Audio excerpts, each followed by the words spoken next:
ముఖ్యమంత్రి వైసీపీ పార్టీని భూస్థాపితం చేస్తాను అనడంపై తీవ్రంగా ఖండించిన వైసీపీ శ్రేణులు రెడ్ బుక్ రాజ్యాంగం నడుస్తుంది.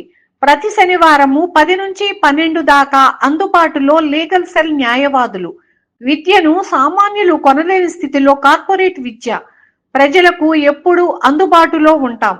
ప్రజలకు ఏ అవసరాలైనా ముందుండి మేమే అడుగుతాం. అధికారంతో సంబంధం లేదు. జిల్లా ఉపాధ్యక్షులు వైసీపీ పచ్చిపాల రాధాకృష్ణారెడ్డి, మండల అధ్యక్షుడు కోవూరు అత్తిపల్లి అనూప్ రెడ్డి, కోవూరు టౌన్ అధ్యక్షులు శివురి నరసింహులరెడ్డి, కిషోర్ రెడ్డి, వైసీపీ పార్టీ కార్యాలయం incharge Kavaragiri Prasad, legal cell adviser B Chenchu Reddy, G Shyamacharyulu, CH Srinivasulu Reddy, M Mallikarjun Babu, K Chandrashekhar. YSR party legal cell కార్యక్రమంలో ఈరోజు లీగల్ సెల్ నియోజకవర్గ అధ్యక్షుడు చెంచురెడ్డి గారు, సీనియర్ లాయర్ గారు శ్యామాచార్య గారు, శ్రీనివాసులు రెడ్డి, మల్లికార్జున రెగ్యులర్గా వీళ్ళు అటెండ్ అవుతూ ఉన్నారు. నియోజకవర్గ స్థాయిలో ఎక్కడైనా కానీ వైఎస్ఆర్ పార్టీ కార్యకర్తలకు అన్యాయం జరిగితే అండగా ఉంటామని చెప్పి ఈ పార్టీ కార్యాలయం ఓపెన్ చేసిన రోజు ప్రసన్న కుమార్ రెడ్డి గారి సమక్షంలో అనూప్ రెడ్డి వీళ్ళు ప్రకటించడం జరిగింది. దాన్ని ఏముందని వీళ్ళు ప్రకటించారు, ప్రసన్న కుమార్ గారు చెప్పారని కాకుండా ప్రతి శనివారం రోజు 4 గంటలకి ఖచ్చితంగా ఈ లాయర్స్ అందరూ హాజరై సమస్యలు ఎవరు వస్తారని ఎదురు చూసేది చాలా మంచి పరిణామం, చాలా గొప్ప విషయం. కూడా రాష్ట్ర స్థాయిలో కూడా నియోజకవర్గ స్థాయిలో ఇలాంటి లీగల్ సెల్ అందరూ కూడా పెట్టుకొని చాలా అన్యాయాలు జరుగుతున్నాయి. రెడ్ బుక్ పాలన జరుగుతూ ఉంది. జరిగినప్పుడు వాళ్ళు భయపడుతున్నారు, మనం ఎక్కడికి వెళ్ళాలా అని. రాష్ట్ర వ్యాప్తంగా కూడా మన నియోజకవర్గంలో కూడా అదే జరుగుతూ ఉంది. ఇప్పుడు మనం ఒక పెద్ద భరోసా ఇచ్చాం కోవూరు నియోజకవర్గంలో. దీని ఒక పెద్ద భరోసా. ఇక్కడ సాయంకాలం వెళ్తే 4 గంటలకి పార్టీ ఆఫీస్లో లాయర్లందరూ ఉంటారు. మనం వాళ్ళకి చెప్తూ రూపాయి కూడా ఖర్చు లేదు, వాళ్ళు పోరాడతారు మన కోసం అని ధైర్యాన్ని ఇచ్చారు. నిజంగా చాలా మంచి పరిణామం ఉంది. తర్వాత మొన్న అతను ఇచ్చిన 143 హామీలుగా వెన్నుపోటు కార్యక్రమాన్ని జూన్ 4వ తేదీ పెట్టడం జరిగింది. అది ఊహించని, రాష్ట్ర వ్యాప్తంగా కూడా ఊహించని తిరుగుబాటు జరిగినట్టు జరిగింది రాష్ట్రం. మరి కోవూరులో అయితే రాష్ట్రంలో ఇంతకన్నా పెద్ద ఏడ జరిగి ఉంటుందో నాకు తెలియదు, అంత గొప్పగా జనం రావడం జరిగింది. అదేవిధంగా పొదిలి, అదేవిధంగా పలనాడు అనేది ఒక భయంకరమైన సిచ్యువేషన్లో ఉన్నాం మనం. పల్నాడు గ్రామంలో, పల్నాడు నియోజకవర్గంలో ప్రతి చిన్న విలేజ్లో కూడా వైఎస్ఆర్ పార్టీ కార్యకర్త అంటే పడవడం కూడా చంపేస్తూ ఉన్నారు. గట్టిగా యాక్టివ్గా ఎవరన్నా తిరుగుతున్నాడంటే చంపేస్తున్నారు. అలాంటి దగ్గరికి మొన్న జగన్మోహన్ రెడ్డి వస్తే టార్గెట్స్ పెట్టి ఎన్నో దాదాపు 30 చెక్ పోస్టులు పెట్టారు. పెట్టి 100 మందికే ఆ ఇంటి దగ్గరికి పోయేదానికి పర్మిషన్ ఇస్తే 1,00,000 మంది రావడం జరిగింది. ప్రసన్న మన చంద్రబాబు నాయుడికి, లోకేష్కి, పవన్ కళ్యాణ్ గారికి అర్థం కావడం ఏంటిది. మన వైఎస్ఆర్ పార్టీ లాస్ట్ 3 నెలల్లో మాత్రమే వ్యతిరేకత వచ్చింది. 24 ఎలక్షన్స్ ముందు 3 నెలల్లో మాత్రమే ఎగనెస్ట్ వచ్చింది. ఇది 6 నెలల నుంచే తిరుగుబాటు, ప్రజల్లో తిరుగుబాటు స్టార్ట్ అయింది. రేపిన బాండ్ తీసుకొని చంద్రబాబు నాయుడు బాండ్ తీసుకొని ఇంటింటికి వెళ్ళాలని కూడా అనుకుంటున్నారు. అది చాలా మంచి పరిణామం. అది వెళ్ళాల ప్రజల్లో వెళ్తే ఏం జరగద్దు కూడా తెలుసు. నిజానికి జగన్మోహన్ రెడ్డి గారు ఇచ్చిన పథకాలు ఇంటింటికి పెన్షన్ ఒక అద్భుతం. దాన్ని మాత్రం ప్రశాంతంగా జరుపుతూ ఉన్నాడు ఈయన. ఇంటింటికి బియ్యం పథకాన్ని తొక్కదూసేసాడు. 10 కిలోమీటర్లు 9 కిలోమీటర్లు పోయి బియ్యం తెచ్చుకునే పరిస్థితికి పేదలు వచ్చేస్తున్నారు. మొన్న జరిగిన వెన్నుపోటు కార్యక్రమానికి అమ్మఒడిని భయపడ్డాడు. ఏంది ఇది ఇట్లా జరుగుతూ ఉందని భయపడి అమ్మఒడిని ఇవ్వడం జరిగింది. దాంట్లో చాలా అవకతవకలు జరుగుతున్నాయి, చాలా జరుగుతున్నాయి. దాదాపు కొన్ని లక్షల మందికి ఇంకా అమ్మఒడి పడలేదు. నాకు తెలిసి 2 పిల్లల వాళ్ళకి ఎక్కడో పడిందో నాకు తెలియదు, కానీ నాకు తెలిసి ఎక్కడా కూడా ఒక్కొక్కరికే పడింది. చాలా జరిగింది. నెక్స్ట్ మనం రుణమా ఇది లేదు, ఫీజు రీయింబర్స్మెంట్ లేదు, ఏది కూడా ఆగిపోయినాయి. మన ఈరోజు రైతు భరోసా వేస్తారని చెప్పున్నారు. అది ఎంతవరకు వేస్తాడో కూడా ఆయన రేపు కొడితే నాకు కూడా బతుకుతుంది. పథకాల్లో నాకు ఒక పథకం వస్తుంది. అది కూడా ఎంత మాత్రం జరగద్దో చూడాలా.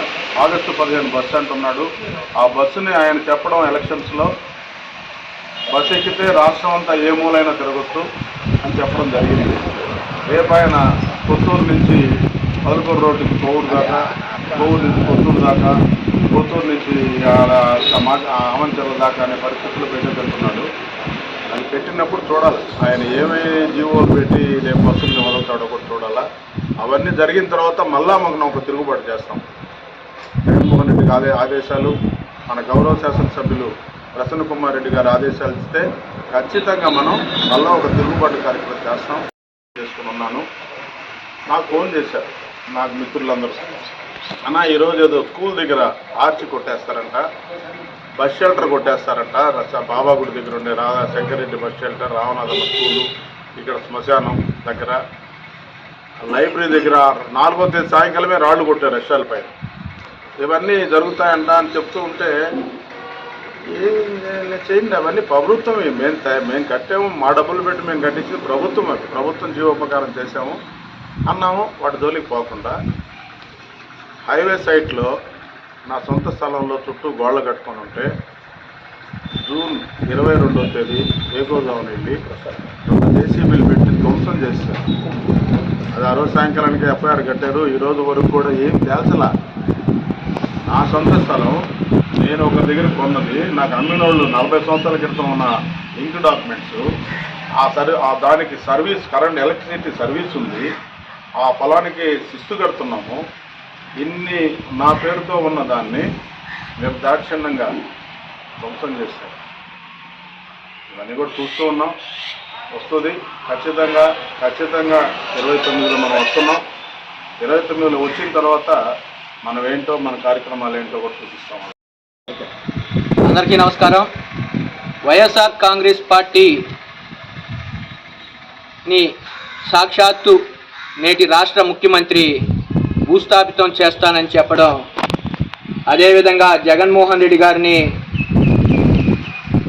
రాజకీయానికి అర్హత లేకుండా చేస్తానని చెప్పడం నిజంగా దురదృష్టకరం. మొన్న చూసాం, సత్తెనపల్లిలో 100 మందితో రమ్మన్నారు. తాడేపల్లి నివాసం నుంచి బయలుదేరితే సత్తెనపల్లి దాకా 100 మందితో రమ్మంటే 1,00,000 మంది సైన్యంతో ఆయన అభిమానులు ఆయనకి అండగా రావడం చూసాం. రాష్ట్ర ప్రభుత్వం ప్రజలు ఇచ్చిన 161 సీట్లని ప్రజల శ్రేయస్సు కోసం, ప్రజల అభివృద్ధి కోసం, సంక్షేమం కోసం పనిచేయాలే తప్ప రెడ్ బుక్ రాజ్యాంగం ప్రకారం పనిచేయకూడదని, అదేవిధంగా రాష్ట్రాన్ని ముందుకు తీసుకొని వెళ్ళాలనే కానీ ప్రతిపక్షాన్నే లేకుండా చేయాలని చెప్పి సాక్షాత్తు ముఖ్యమంత్రి చెప్పడం నిజంగా చాలా బాధాకరం. దాన్ని తీసి పక్కన పెడితే వారం క్రితం అమ్మఒడి వేయడం జరిగింది. అమ్మఒడి 13,000 రూపాయలు వేస్తే మేము దానికి తీసేసినట్టు కాకుండా స్కూల్స్ ఇంకొక 13,000 రూపాయలు పెంచి ఈరోజు కోవూరు మండలంలో ఉండే ప్రైవేట్ విద్యా సంస్థలు గతంలో 30,000 ఉంటే ఈరోజు 50,000 రూపాయలు చేసిన పరిస్థితికి తీసుకొని వచ్చారు. గతంలో జగన్మోహన్ రెడ్డి గారు ప్రైవేట్ స్కూల్స్కి 25% పిల్లలకి ఫ్రీగా చదువు చెప్పాలని చెప్పి ఒక ఆర్టీ యాక్ట్ కింద ఎడ్యుకేషన్ డిపార్ట్మెంట్కి జీవో పాస్ చేస్తే ఆ జీవోని నీరు కార్చి ఈరోజు అమ్మఒడికి 13,000 కలిపి వాళ్ళ ఫీజులతో 50,000 రూపాయలు చేసి మౌలిక వసతులు పిల్లలకి, బాత్రూమ్లు, వాళ్ళకి కావాల్సిన నీరు అవన్నీ లేకుండా ఈరోజు స్కూల్స్ నడపడం జరుగుతుంది. ఒక్కసారి నేను మండల ఎడ్యుకేషన్ డిపార్ట్మెంట్కి కూడా తెలియజేస్తున్నా, ఒక్కసారి మీ స్కూల్స్ని తనిఖీ చేయండి. పిల్లలు విపరీతంగా ఇబ్బంది పడుతున్నారు. క్లాస్కి ఉండాల్సిన మోతాదుకు మించి 20 మంది 30 మంది ఉండాల్సి వస్తే ఈరోజు స్క్వేర్ ఫీట్లో ఇంచుమించు 50-60 మంది క్లాస్ రూమ్స్లో ఉండే పరిస్థితి. ఒకసారి మీరు మండల ఎడ్యుకేషన్ డిపార్ట్మెంట్ వారు ఒకసారి స్కూల్స్ అన్ని ఎంక్వైరీ చేసి తల్లిదండ్రుల మీద భారం మోయకుండా స్కూల్ ఫీజు ఎంత ఉండాలి, స్కూల్ స్ట్రెంగ్త్ ఎంత ఉండాలి, గ్రౌండ్ లెవెల్ ఎంత ఉండాలి అని ఒకసారి తనిఖీ చేసి తల్లిదండ్రుల్ని వాళ్ళు పడే బాధని ఒకసారి చూడాలని చెప్పి కోరుతున్నాం. అదేవిధంగా గత ప్రభుత్వంలో 25% ఆర్టీ యాక్ట్ కింద ఫీజుగా పిల్లకాయలకి ఆన్లైన్లో అప్లై చేసుకుంటే ఫ్రీగా వస్తున్న పరిస్థితిలో ఈ సంవత్సరం ఒక్క స్కూల్లో కూడా ఒక్క విద్యార్థినికి కూడా ఫ్రీగా చదువు చెప్పే పరిస్థితి లేకుండా ఉంది. చాలామంది పేద విద్యార్థులు ఉన్నారు. ఆ పేద విద్యార్థులు ప్రైవేట్ స్కూల్స్లో ఇంగ్లీష్ మీడియంలో చెప్పాలని చెప్పి చదివించాలని చెప్పి చూస్తుంటే ఈరోజు ప్రైవేట్ స్కూల్స్ అన్నీ వాళ్ళందరి తల్లిదండ్రుల మీద భారం మోపడం జరుగుతుంది. దీన్ని ఒకసారి దృష్టిలో పెట్టుకొని అధికారులకు కూడా తెలియజేస్తున్నాం. దీన్ని మీరు వెంటనే తక్షణమే మీరు కానీ దీని మీద కానీ యాక్షన్ తీసుకోకుండా కానీ ఉంటే వైఎస్ఆర్ కాంగ్రెస్ పార్టీ తరఫున తల్లిదండ్రులందరికీ అండగా ఉండే కార్యక్రమం చేపడతామని చెప్పి తెలియజేస్తూ సెలవు తీసుకుంటున్నాం.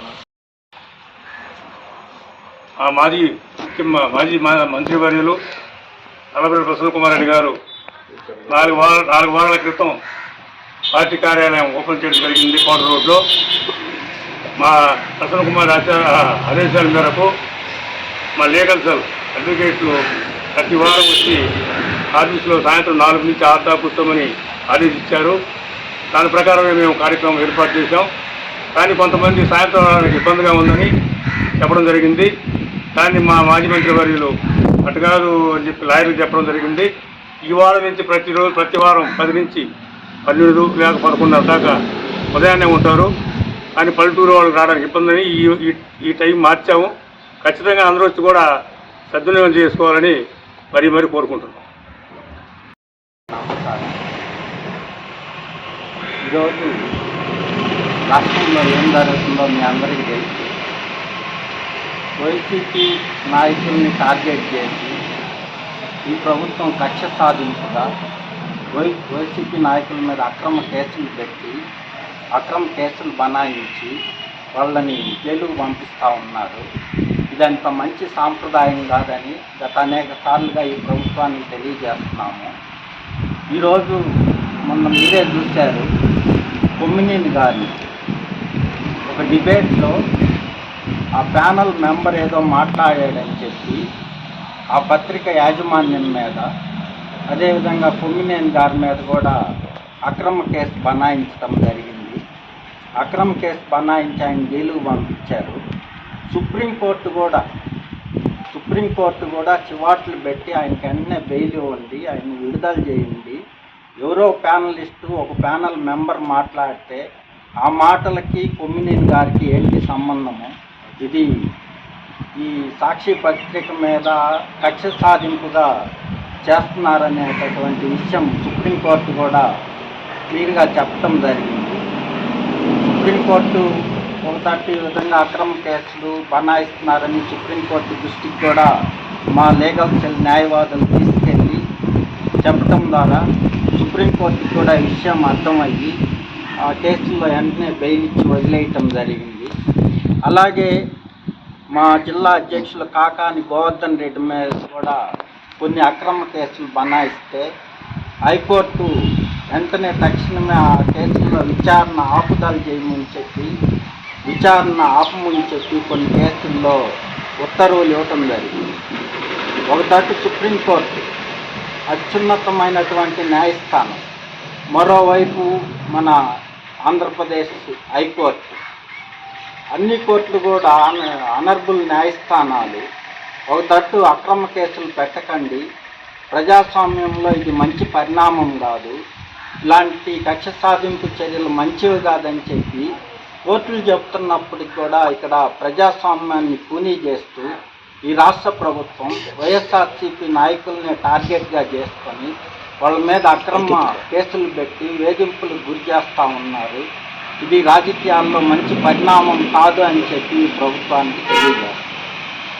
ఈరోజు మీరు ఈ విధంగా దాడులు, దౌర్జన్యాలు, అరాచకాలు, అత్యాచారాలు, రౌడీయిజం, రాజ్యాంగం కొనసాగిస్తూ ఉన్నారు. మహిళల మీద, మైనార్టీల మీద, ఉద్యోగుల మీద, నిరుద్యోగుల మీద, ప్రజాస్వామ్యవాదుల మీద, ప్రతిపక్షాల మీద దాడులు చేస్తున్నారు. ఇది ఎంతవరకు మంచి పరిణామం అని చెప్పి మీరు ఆలోచన చేయాల్సినటువంటి అవసరం ఉంది.